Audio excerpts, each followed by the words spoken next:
Broadsheet की गंगा में किस किस ने हाथ धोए, वजीर आजम ने कमेटी बना दी। 2002 से 2018 तक ब्रॉडशीट के साथ मुआहदे का जायजा लिया जाएगा। फायदा उठाने की कोशिश में कौन आगे रहा, तहकीकात के बाद नाम सामने लाए जाएंगे।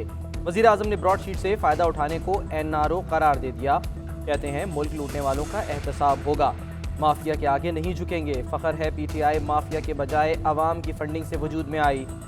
PDM को पुरअमन एहतजाज की इजाज़त है, कानून को हाथ में लिया तो हुकूमत एक्शन लेगी। मजहबी जमात के धरने और एहतजाज के मामले पर उलमा से मुशावरत होगी। ये हसास मामला है, उलमा को एतमाद मिलेंगे।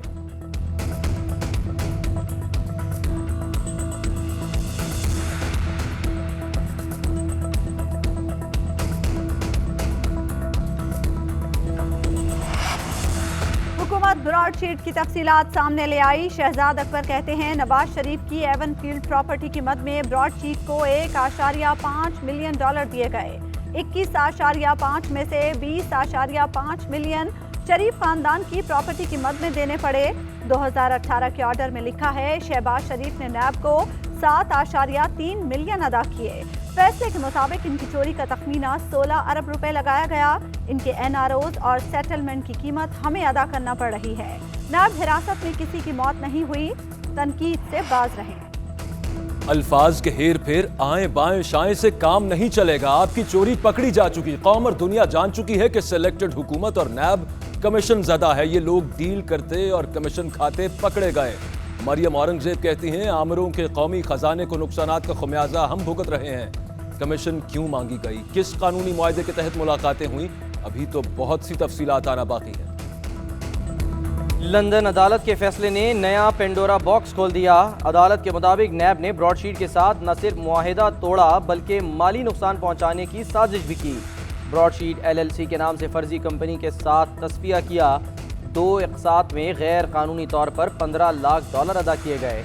कावे मूसवी ने अदालत में गवाही दी कि उससे रकम की अदायगी के लिए कोई राब्ता नहीं किया गया। असल ब्रॉडशीट LLC बरतानिया में रजिस्टर है।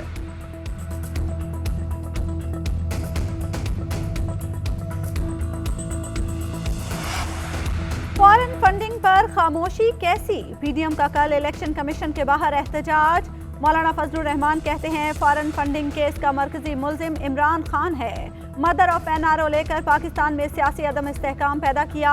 इमरान न्याजी ने करोड़ों रुपए गैर कानूनी तौर पर पार्टी के नाम पर इकट्ठे किए। हुंडी और दीगर जराए से मुल्क में पैसे मंगवा कर इलेक्शन में धांधली के लिए इस्तेमाल किए। इलेक्शन कमीशन को फॉरेन फंडिंग केस लटकाने नहीं देंगे। मरियम नवाज कहती हैं फॉरेन फंडिंग केस में सुप्रीम कोर्ट भी जाना पड़ा तो जाएंगे। सिलेक्टेड हुकूमत को मोहलत देना मुमकिन नहीं। PDM तहरीक को सुस्त समझने वाले नाकाम होंगे। बिलावल भुट्टो स्टीयरिंग कमेटी के मेंबर नहीं, इसलिए नहीं आए।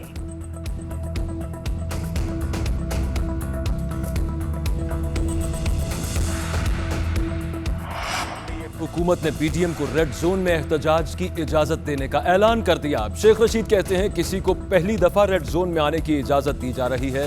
रावलपिंडी और इस्लामाबाद 15 दिसंबर से हाई अलर्ट हैं। किसी को डराना नहीं चाहते। मौलाना को हलवा खिलाया जाएगा, PDM को फ्री हैंड देंगे, कोई रुकावट और कंटेनर्स नजर नहीं आएंगे।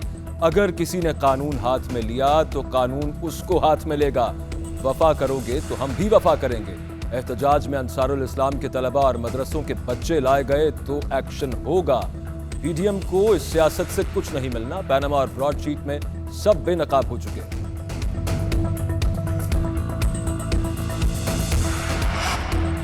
बिलावल भुट्टो कहते हैं PTI और उसके सहूलतकार साजिशें कर रहे हैं। आमिर के काले कानून से नैब बना। पार्टी फंडिंग केस हुकूमत के खिलाफ चार्जशीट है। बताया जाए कहां से हुई फंडिंग। PDM के हर फैसले पर अमल करेंगे। कल इलेक्शन कमीशन के बाहर बड़ा एहतजाज होगा। इमरान खान तस्लीम कर चुके हैं कि उन्हें तजर्बा नहीं, ना अहल वजीर आजम को इस्तीफा देना पड़ेगा। कठपुतली को घर भेज कर दम लेंगे। 18वीं तरमीम के खिलाफ साजिश नाकाम बनाएंगे। विफाक ने अवाम को लावारिस छोड़ रखा है। अवाम और मजदूर दुश्मन हुकूमत हम पर मुसल्लत कर दी गई। हर महीने पेट्रोल और बिजली के रेट बढ़ा दिए जाते हैं।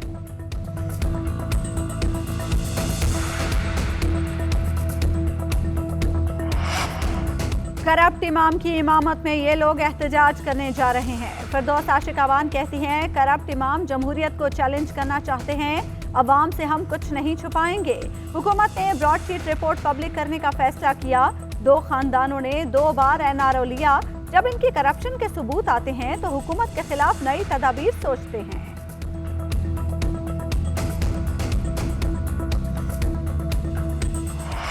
वजीर आजम कहते हैं मोदी सरकार और भारतीय मीडिया के नापाक गठजोड़ का पर्दा चाक हो गया। बालाकोट वाक़े को इंतखाबी नताइज के हुसूल के लिए इस्तेमाल किया गया। इंतखाबात जीतने के लिए खतरनाक फौजी मुहिम जोई खित्ते को गैर मुस्तहकम करने का बायस बनी। पाकिस्तान के जिम्मेदाराना रवैये, बालाकोट पर मुनासिब जवाब ने बड़े बहरान को रोक लिया। अक़वाम मुत्तहिदा में तकरीर में भारतीय सफ़ाकी को अयां किया। भारत पाकिस्तान में दहशतगर्दी को हवा दे रहा है। वज़ीर ख़ारिजा शाह महमूद कुरैशी कहते हैं पुलवामा ड्रामा की आड़ में लाशों पर सियासत की गई। दाइश को पाकिस्तान से फंडिंग कैसे होती रही? DIG CTD उमर शाहिद के बड़े इंकशाफात। कहते हैं कराची से शाम में दाइश को रकूम भेजने वाला मुलजिम गिरफ्तार कर लिया। पैसे इकट्ठे करके बिटकॉइन में ट्रांसफ़र किए जाते थे। 2018 से अब तक 10 लाख रुपए से ज़ायद रकम मुंतकिल की गई। मुलजिम उमर का एक साथी साद कलदम तंजीम के लिए काम कर चुका, कई साल से लापता है। हुकूमत को NRO नहीं मिलेगा, एक वजीर की वजह से पूरी एयरलाइन डूब गई। शेरी रहमान कहती हैं रिक्विजिशन इजलास पर हुकूमत को जवाब देना पड़ेगा। लोग गैस की अदम फराहमी के बाद तड़प रहे हैं। वजीर ने तमाम जिम्मेदारी पिछली हुकूमत पर डाल दी। मौजूदा हुकूमत ने माजी के मुकाबले में 4 गुना जायद कर्जे लिए। सलीम मांडवी वाला बोले नाब ने कौम को गुमराह किया, हर फोरम पर इस इदारे के खिलाफ जाएंगे। अवाम इनकी हकीकत जान चुके हैं। परवेज रशीद के भी हुकूमत पर वार, बोले इंतकामी कार्रवाइयों में माहिर हुकूमत के आगे पीछे कुछ नहीं रहा। फॉरेन फंडिंग केस हुकूमत के गले पड़ चुका है, नाब की बदनामी वाज़ेह है।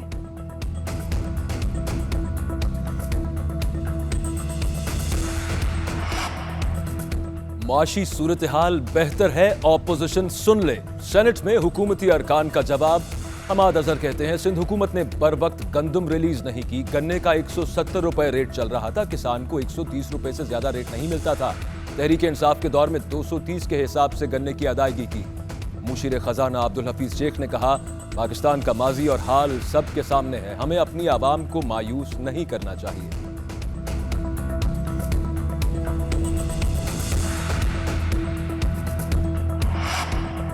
PTI ने पाकिस्तान दुश्मन लॉबी से फंडिंग हासिल की। एहसन इकबाल कहते हैं अरबों रुपए से सियासी अदम इस्तेहकाम पैदा किया गया। अमेरिका से नाजायज़ फंडिंग हासिल करने की बात तस्लीम करके जिम्मेदार एजेंट को करार दे दिया गया। स्टेट बैंक ने दर्जनों बैंक अकाउंट्स की निशानदेही की जो उन्होंने जाहिर नहीं किए थे। शवाहिद पर 2018 का इलेक्शन कलदम करार देना चाहिए। फारूक हबीब कहते हैं नून लीग और पीपल्स पार्टी को आमदन के ज़राए नहीं मिल रहे, ये खुद अपने गड्ढे में गिरेंगे।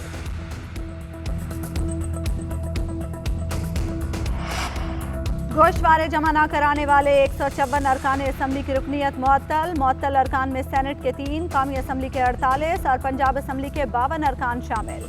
सिंध असम्बली के 19, KP के 26, बलोचिस्तान असम्बली के 6 अरकान की रुकनीत भी मुअत्तल की गई।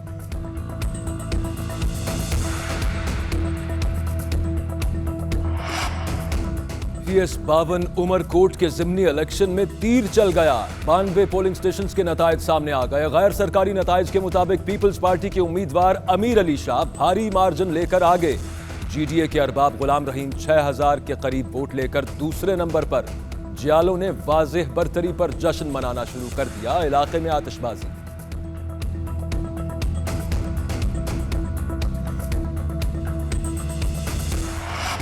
मुफ्ती अब्दुल कवी एक और स्कैंडल में उलझ गए। सोशल मीडिया मामला जेर बहस। कराची के एक होटल कमरे में मुफ्ती कवी को थप्पड़ पड़ गया। मुफ्ती कवी कहते हैं हरीम शाह एक लड़की के साथ कमरे में आई, उन्हें थप्पड़ मारा और दोनों भाग गईं। बोले नहीं जानता उन्होंने ऐसी हरकत क्यों की। हरीम शाह का जवाब थप्पड़ मारने की तस्दीक। कहती हैं जल्द बताऊंगी थप्पड़ क्यों मारा।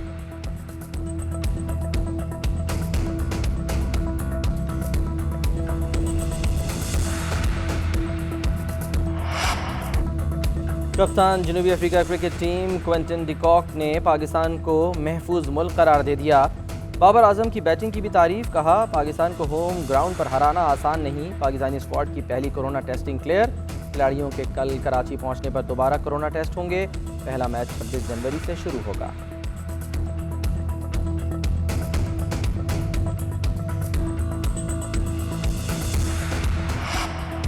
पाकिस्तान में साइनोफार्म वैक्सीन के हंगामी इस्तेमाल की इजाज़त। कोरोना के तोड़ के लिए चीनी वैक्सीन के इस्तेमाल की इजाज़त ड्राफ्ट रजिस्ट्रेशन बोर्ड ने दी।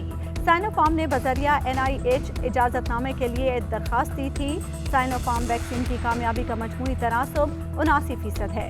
मुल्क भर में तालीमी इदारे खुल गए। पहले मरहले में 9वीं से 12वीं जमात तक सरगर्मियों का आगाज। SOPs पर सख्ती से अमल दरामद। मुल्क भर में कोरोना से मजीद 46 अमवात, तादाद 10,997 हो गई।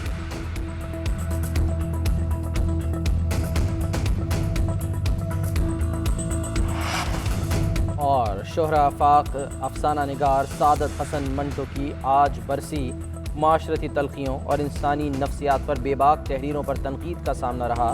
अफसाने, मज़ामीन और खाके उर्दू अदब में बेमिसाल हैसियत और नुमायां मकाम रखते हैं।